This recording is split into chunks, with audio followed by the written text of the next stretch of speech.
Living in Idaho is unlike any other place I have ever experienced. From the Four Seasons, the different community, you name it, each and every year I learn something new that I wish I knew in the years prior. So in this video, I am going to break it down very simply for you and share with you exactly what it is you need to know in order to get acclimated to living in Idaho, everything from caring for your home and how to become part of the community and protect this beautiful place that we now love to call home, Boise, Idaho. So let's get after it right now. Pro tip number one, you need to file your own homeowner's exemption. So here in the state of Idaho, we are very blessed that we pay very low taxes on our homes in comparison to a lot of other places around the country. They are even lower for you if you file a homeowner's exemption. At this time I'm making the video, the homeowner's exemption is worth negative $125,000. So they will remove $125,000 off of the value of your primary home, and you are going to pay taxes on that remaining amount. A lot of people, I find out, are not informed that that is not something that the title company does for you or that your real estate agent does for you.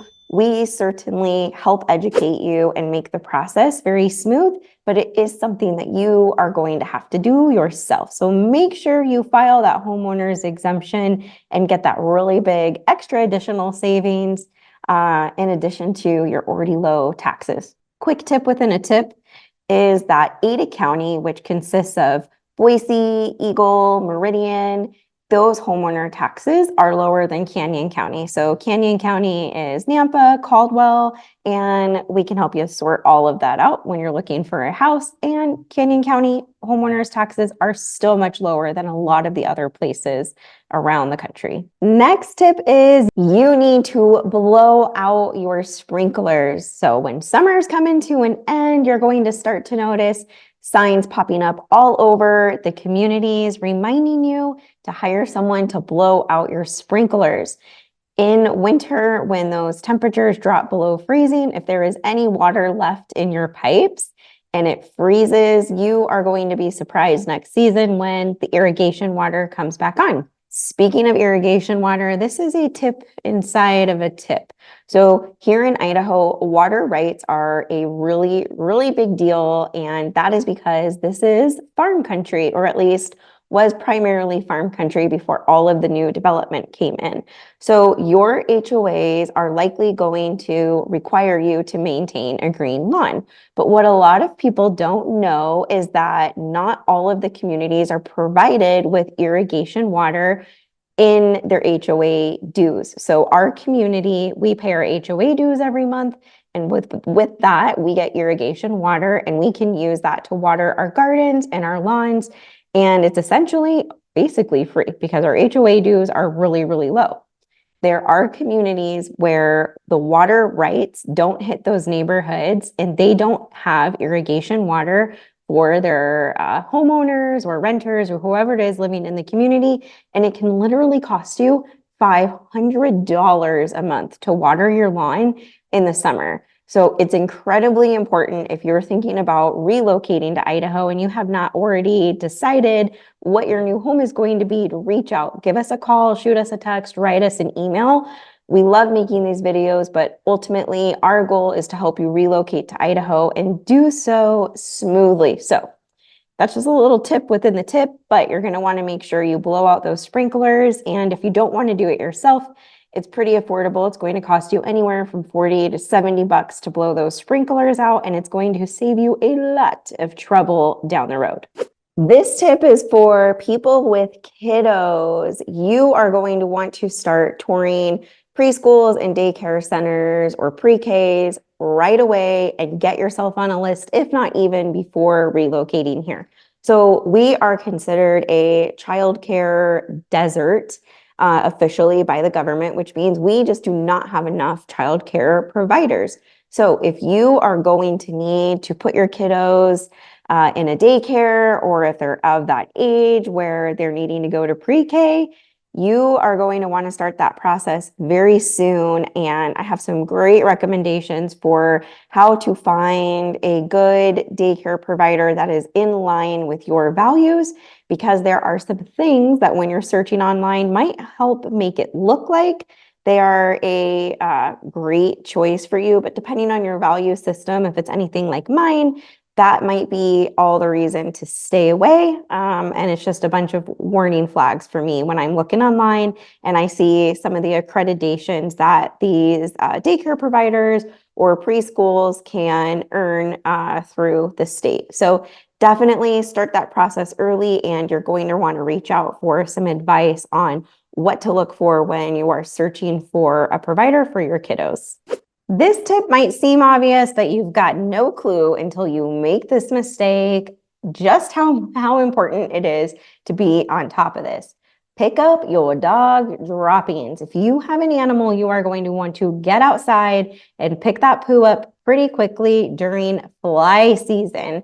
So we've got this special season where the flies grow this big and just seem to pop out of nowhere, are everywhere in your house, all around your backyard, just kind of everywhere you go, restaurants. It is insane, depending on where you're living in the Treasure Valley, just how bad the flies get. I don't know if it's because we've got a bunch of farms around, but if you've been watching my channel, you know that I lovingly refer to the flies in Kuna as Kuna birds, because I have never seen a fly quite as big as they get when you're in Kuna.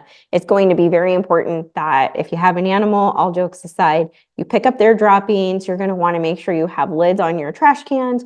You're going to want to make sure that your screens are all in good working order and that you're not leaving your doors open unless you've got screens on your doors, because the flies can get out of control. And like I said, it's worse in some places compared to others. Also, if you're like us and you love eating outside when the weather's nice, there are these little contraptions that you can buy online, and it just looks like a little tower and it has a little fan on top. Get one of those, set it on your table when you're eating outside or if you're at the park, and that spinning fan will keep the flies away chemical free. So definitely pick up those dog droppings and just be prepared for fly season here in Idaho. If you've got kiddos with you or you are visiting a house with kiddos for the first time, it is okay. And I encourage you to ask the homeowners if they have any loaded weapons or any bodies of water where the water is accessible because there's no fence. It's okay to ask those questions, and I really want to encourage you to do so. So here in the Treasure Valley, we have all sorts of communities with bodies of water built all throughout the community, and the fence rules are different depending on which community you end up in. And even if someone is allowed to have a fence, they might have opted not to, or maybe the previous owners did not. And if they don't have little kiddos, it might not cross their mind that they have a very deep, big pond just steps off of their back porch, or maybe just a water feature in their yard. It's not uncommon here. And I really encourage you, if you have young ones, we've got some great classes here that can help them with some rescue swim lessons or swim lessons for the younger kiddos, because if you're like most people who are relocating here, not only are you going to end up visiting new friends in communities like this, but you're probably also going to take advantage of the fact that we have all these natural bodies of water around. And the Boise River, for example, where a lot of people enjoy going during the warmer months to swim and fish or take their dog and their families, have a picnic. The water might look like it's pretty subtle and it might seem shallow in some areas, but it actually can get pretty deep and pretty fast. And being a strong swimmer or knowing what to do if you fall in water and get yourself in a situation where you don't feel like you can safely swim, it becomes very important. Same thing with the guns. A lot of people who relocate to Idaho are doing so to exercise their rights to be a gun owner. And while I am all on board for that, and I myself have guns, not everybody is used to having a weapon. And I have noticed that there are quite a few people I have encountered who have loaded weapons at home that might be easy to access for your small children. So I would say ask the question. It's okay to ask, and people do not hesitate to put their guns up. If you're visiting with kiddos, they just might not even think about it if they don't have little kids. And make sure that you educate yourself and your children about guns, even if you are not going to own one, because it is quite common here for people to own a gun, and we want to make sure that everyone is safe about it. Piggybacking off of my last tip, I would love to encourage you for my next tip to get in some classes about gun safety, concealed carry, whatever it is. Freshen up on your gun safety skills, or if you've never owned a gun before and you're going to get one, definitely get into those classes. I have seen many people get very zealous over the fact that they finally have access to the gun rights that they should have had wherever they were coming from, and they just don't exactly know how to be the best gun owner that they can possibly be. So I encourage you, brush up on your skills, go take a class, whatever it is, learn about the gun, and make sure that you are instilling those safety rules in your children, because it is extra important that they are very aware of how to handle guns, be around guns. You just never know what kind of situation they're going to get in. But it's pretty neat to see how all of the communities come together out here and go out into the BLM land to go shooting together. It's quite fun. You're definitely going to want to increase your ammo budget when you move to Idaho. Next tip, keep your comments about the smell to yourself. What am I referencing? So there are still farms out here, and when the weather warms up, you can smell the farms. And let me tell you, the people who own those farms, that is their bread and butter, and they do not take kindly, and they consider it exceptionally rude when people complain about the smell. And the people who are friends of those people also find it very offensive. This is Idaho. It started out as farm country, and there are still a lot of farms, like I've mentioned. So you're going to have to get used to the idea that there are going to be times periodically where the wind is going to blow and you are going to get a whiff of cow patty.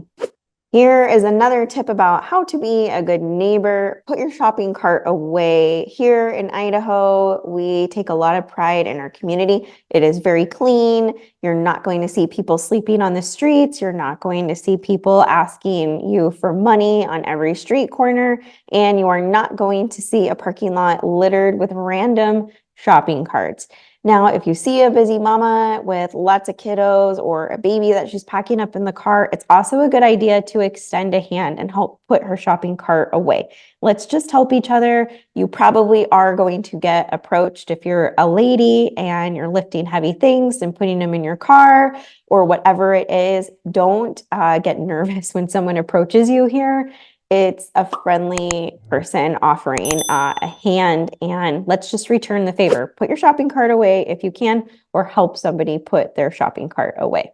Do not be a garage door neighbor. What does that mean? That means do not pull out of your garage and drive away for the day and then pull back into your garage and go into your home and never stop to visit with your neighbors. Here, people are looking to be engaged in community and really know their neighbors, and everybody hangs out outside. People will put their lawn chairs out on the driveway. The HOAs plan community events. Make sure you do your best to get involved and let people know who you are. You just never know when your community is going to become a valuable resource. And I really believe that God designed us to be in community with one another. And that is something that is so embraced here in the culture in Idaho, in the Treasure Valley. People really want to love on their neighbors and get to know their neighbors. And I think the more, the merrier when you relocate to Idaho. Let's talk a little bit about how to acclimate to the weather and what exactly it is you need to do to live somewhere where there is 4 seasons. Okay, So number one, in the springtime, you're going to walk out of your front door, maybe with a sweater on, and halfway through the day, it's really hot. And then by the end of the day, wow, there's snow on the ground. What do you do in these situations, especially when you have kiddos? Start your day with layers and make sure you keep a tub in the trunk of your car that has some extra pieces or items to help you get through the day because the weather is ever changing in the spring. Snow, you are responsible for plowing your snow. You are required to clear the sidewalk in front of your home. Now, if you are somebody who is physically unable to clear the snow off your sidewalk, I have never ever not seen somebody in the neighborhood who's aware of this not plow the snow for their neighbors. Even if you're totally capable, it's very normal to wake up in the morning and if somebody was up already clearing the snow off the sidewalk to have cleared the snow off for you. But a lot of people don't know or realize when they relocate to Idaho that that is actually going to be their responsibility and that they're required to clear that snow.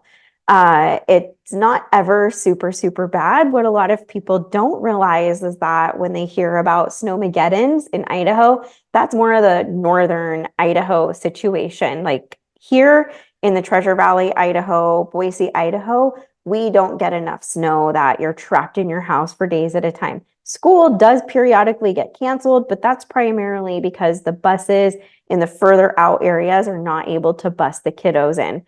For the most part, it's life as usual, other than just some extra fun when it snows here in Idaho. Next tip pertaining to winter, do not stock up on your winter clothing, supplies, and gear out of state. You are going to want to do that here in Idaho.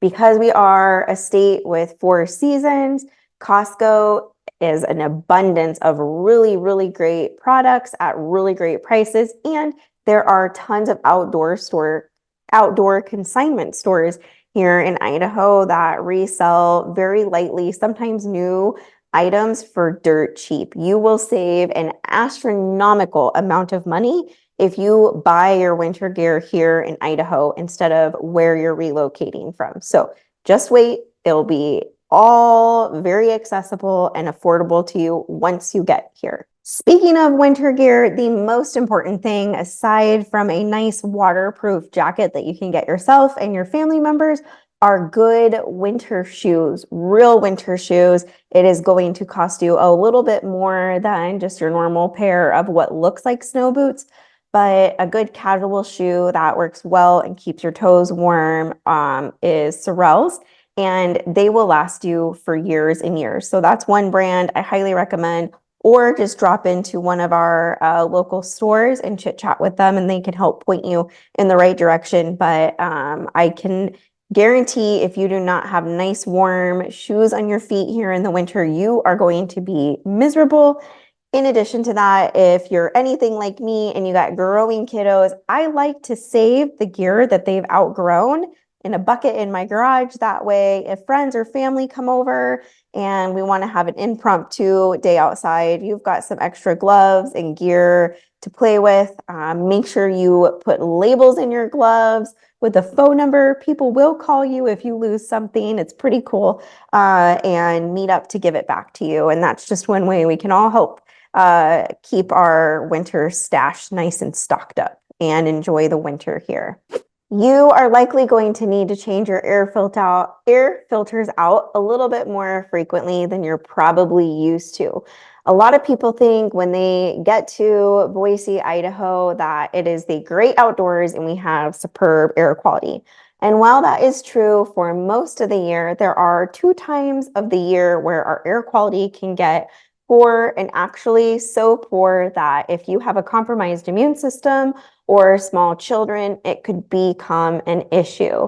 So those 2 times are when we are doing controlled burns or there are wildfires. So if that is occurring in the surrounding states like California or Oregon or here in Idaho, the smoke will settle down over the Treasure Valley and create a problem with our air quality. The other time of year that this can happen is in the winter. We will experience something called an inversion. An inversion is when the clouds cover the Treasure Valley and kind of just hang out there low in the valley and don't go anywhere for a while.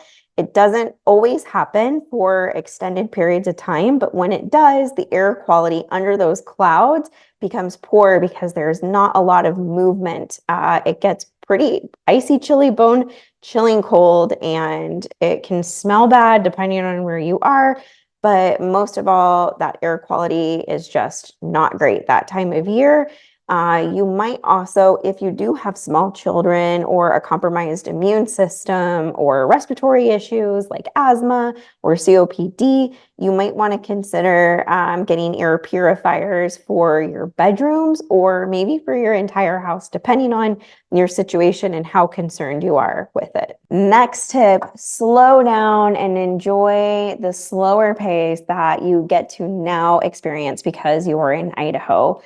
So many families call us in tears. They're just living paycheck to paycheck, although they're making great money and in two-income households because they have to in order to survive in California or Washington or Oregon or wherever they are relocating from. And something that is so desirable about Idaho is that it is possible to live off of one income, slow down, enjoy community, enjoy the outdoors, and live a slower paced life. I've had people call me and say their health is improved dramatically. They're not on all the medications that they used to be on. Their marriages are better. Their kids are happier or getting in less trouble.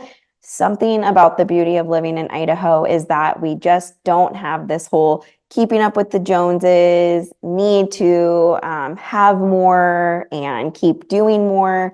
Everybody really embraces the community and each other and relationships, and the values are just so different here. And the cost of living really affords a totally different lifestyle. So I'd say I really care about the people who are moving here and our community and our neighbors. And it is such a blessing to see them just be able to slow down and build relationships. So I really encourage you. It's not a rule, but I highly recommend it. This tip could likely be the most important one out of all the tips that I am giving you, and that is to vote and do your research. When you relocate to Idaho, join a Facebook group, Gen State Patriots or Conservatives of Eagle, Conservatives of Star or Nampa, wherever you relocate to, get into the Facebook groups and start doing your research. The other big thing is the smaller elections are going to be the more critical elections to maintaining a free state. This is because these people will position themselves or market themselves as conservatives, but they don't actually have to say what their position is. So if they make it to the bigger elections and they are not truly voting or functioning as a conservative, when they make it to these larger elections where they do need to state their party, if they have an R next to their name, they're probably going to win the election. And because they are wise to this, in these smaller elections when they're running, they won't really ever say, I'm a conservative or I'm an independent or whatever it is. They'll just really put the cowboy hat on and make it look like they're a conservative, but you really need to know what their voting record is. And those smaller elections, if you're going to pick and choose when to vote, those smaller local elections are actually probably even more important because by the time they make it to the bigger elections and they've got an R next to their name, we already know that more than likely they're going to get elected. So it's important to keep the bad guys from ever making it to those bigger elections. I had the opportunity to film with Kira Turnbow, the former executive director of the Republican Party here in the state of Idaho, and she gave us a deep dive on exactly how to get involved, how to do your research so that we can keep this state red and protect our freedoms. You'll want to watch that video here. This is the link for it. Until the next time, be blessed.